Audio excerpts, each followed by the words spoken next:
Sorry, I was just having so much fun with that.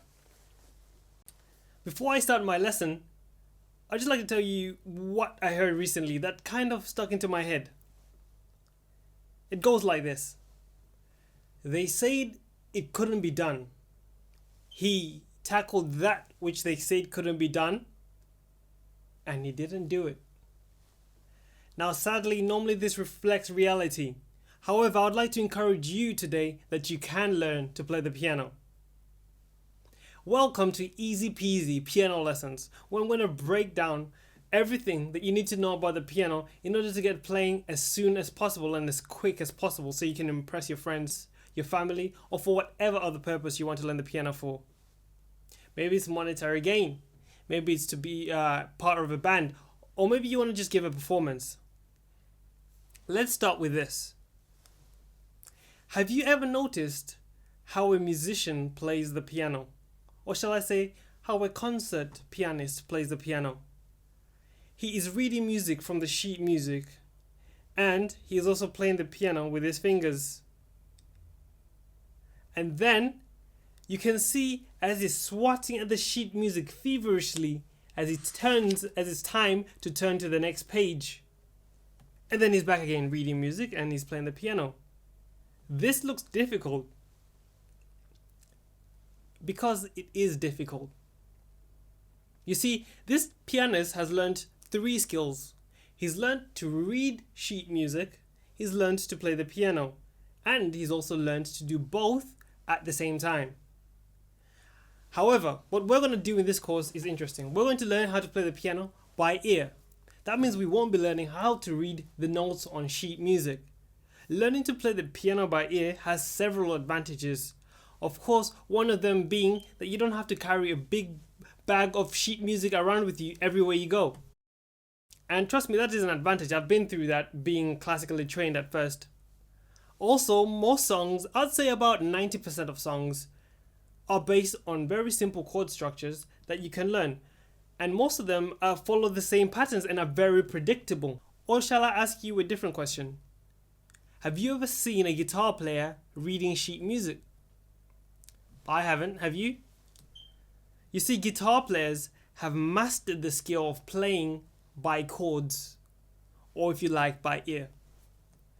So, we're going to learn that same skills that guitarists use to play most of their songs on the piano, and that is learning the very basic chords and learning how to flavor those very basic chords, which I'm sure you will enjoy. And then learning how to interpret a piece of music and make it your own. This is another advantage of learning to play by ear. So, you don't have to feel daunted when it comes to learning to play the piano because you can do it by ear. As a matter of fact, anyone can learn to play the piano by ear. Doesn't matter who you are, who you know, or even who you don't know. All you need is persistence, you need practice, and not forgetting, you will need this course to guide you along your way too. So let's dive right into learning to play the piano by ear. Okay, you don't have to dedicate hours memorizing the notes of a song. You can remember the chords instead. This may sound strange to you to begin with, but you will see as we go along the lessons, everything will start to make sense. Firstly, we will look at learning the notes, very important, back to the basics. Then we'll look at learning the chords. We will look at learning chord progressions. We will look at learning to play the bass. We'll do some fine tuning. Then we'll look at picking out the melody. We'll look at romantic chords. We'll look at seventh chords. And we will also look at chord inversions. Alright, so without further ado, let's look at learning the names of the notes. Okay, so learning the names of the notes. It's painful, and yes, I know it's painful, but sorry, it has to be done. We'll get onto chords later on, but first I want us to study the notes on the piano. Now, if I were really going to be anal about definitions on the piano, I will tell you that a note, for example, that note I just pressed, which is C, I would describe it as a tone of definite pitch that is represented by a particular key on the piano or keyboard. But since I'm not going to be anal about definitions, we'll just find a much more simple and suiting definition. A note is just a noise produced by hitting one of the piano keys. Sometimes definitions I find get in our way, and when we get to the practical side of doing things, everything is just made clear. So the only notes that we need to worry about on the piano are A, B, C, D, E, F, and G. And that's it? You mean that's it? Really? Well, what about the rest of the notes? I'm sure you've already noticed that the rest of the notes are just repeating units of these very fundamental notes we've learned conveniently, and I hope you already know your A, B, C, D, E, F, and G's.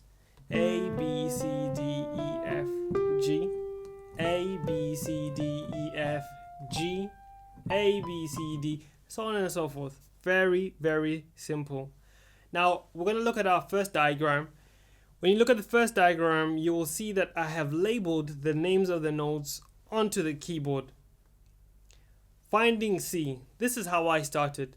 Most people find it easy to start with C because it's just so central. And the scale of C, don't worry about what a scale is, but if you do know, you already know that the scale of C is made of all white notes. So most people find it easy to start with C. But if you want to start logically and you want to start on A, it's fine too.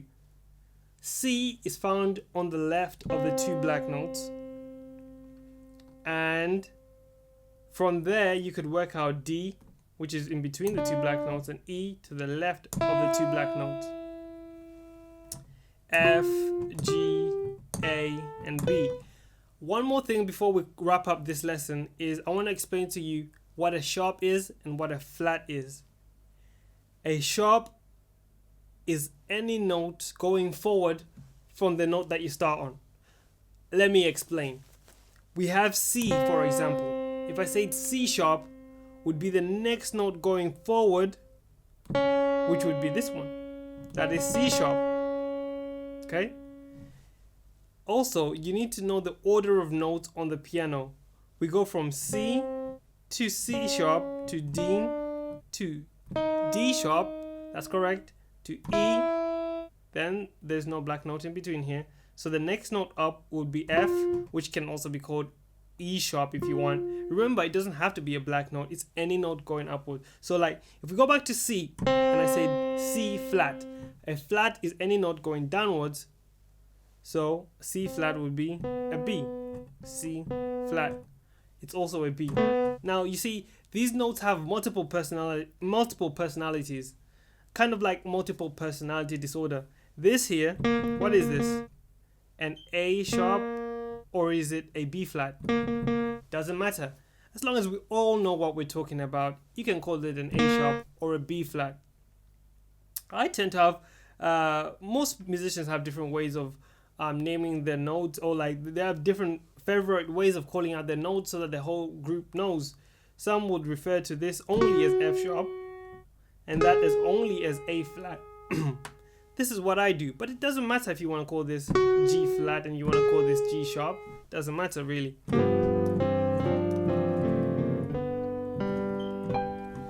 So to quickly recap, learning to play the piano by ear frees you from having to read sheet music. Next, you need to learn the notes on the piano for us to start building chords. Because if we want to be free from sheet music, we need to learn to play the piano by chords. And chords are made up of notes, so therefore we need to learn the notes.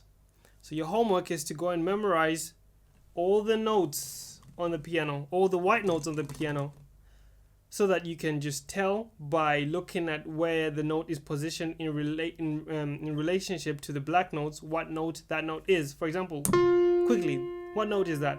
F, A, D, B, and then C. And then we'll get more advanced in later lessons.